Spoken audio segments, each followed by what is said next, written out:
কোনো কিছুই তো আর আগের মতো হচ্ছে না। এবার তদন্ত কমিটি যেহেতু হয়েছে এই বিষয়ে আমার মন্তব্য করা ঠিক হবে না। ক্রীড়া ক্ষেত্রকে আরো বেশি নিরাপদ করার জন্য আমরা সবসময় বদ্ধপরিকর থাকবো। যারা ফিক্সিং এর সাথে জড়িত এবং সেটার ব্যাপারে প্রমাণ পাওয়া গেছে তারা কোনোভাবে যাতে না খেলে, কিন্তু অভিযোগের ব্যাপারে অভিযুক্ত হলেই তো আপনি কাউকে আসলে বাদ দিতে পারবেন না। অবশ্যই সেটা প্রমাণিত হতে হবে এবং প্রাথমিক প্রমাণ পেতে হবে শাস্তি দেওয়ার জন্য। তো বিসিবি এ বিষয়ে অবশ্যই ব্যবস্থা নেবে। যারা ফিক্সিংয়ের সাথে জড়িত ছিল, শুধু খেলোয়াড় না, আপনারা জানেন খেলোয়াড় ছাড়াও বাইরে থেকে অনেকে জড়িত থাকেন এবং সেই রিপোর্ট অনুযায়ী যথাযথ ব্যবস্থা গ্রহণ করা হবে।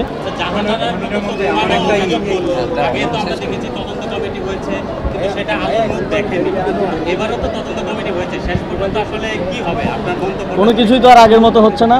তো এবার তদন্ত কমিটি যেহেতু হয়েছে এই বিষয়ে আমার মন্তব্য করা ঠিক হবে না। তদন্ত কমিটি নির্ধারিত সময়ের মধ্যে তাদের রিপোর্ট দাখিল করবে এবং সেই অনুযায়ী বিসিবি এবং প্রয়োজনে জাতীয় পর্যায় থেকে যদি কোনো ব্যবস্থা নিতে হয় আমরা যথাযথ ব্যবস্থা গ্রহণ করব। আমরা চাই যে ক্রীড়া ক্ষেত্রে, সকল স্পোর্টসের ক্ষেত্রে এটা নারীদের জন্য নিরাপদ হোক এবং আমাদের নারীরা যেন আরও বেশি স্পোর্টসে অংশগ্রহণ করতে পারে। আপনারা দেখেছেন যে আমাদের তারুণ্য উৎসবের আওতায় আমরা প্রায় 850 নারীদের ফুটবল ম্যাচ আয়োজন করেছি সারা দেশে।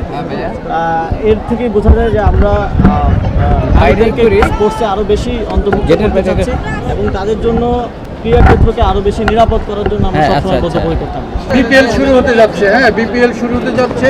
আমরা বিপিএল একটু পরে যাই ভাই। আজকে একটা অভিযোগ করছি স্পট ফিক্সিং এর। আমরা তো ওই ব্যাপারে কোনো তদন্ত করবেন কিনা মন্ত্রণালয় থেকে?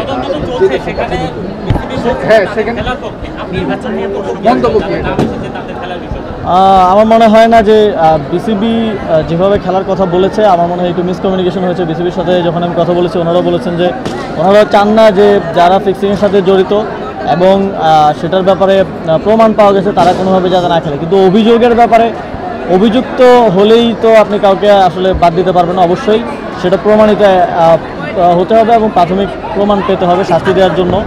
তো বিসিবি এ বিষয়ে অবশ্যই ব্যবস্থা নেবে। যারা ফিক্সিংয়ের সাথে জড়িত ছিল, শুধু খেলোয়াড় না, আপনারা জানেন খেলোয়াড় ছাড়াও বাইরে থেকে অনেকে জড়িত থাকেন এবং সেই রিপোর্ট অনুযায়ী যথাযথ ব্যবস্থা গ্রহণ করা হবে।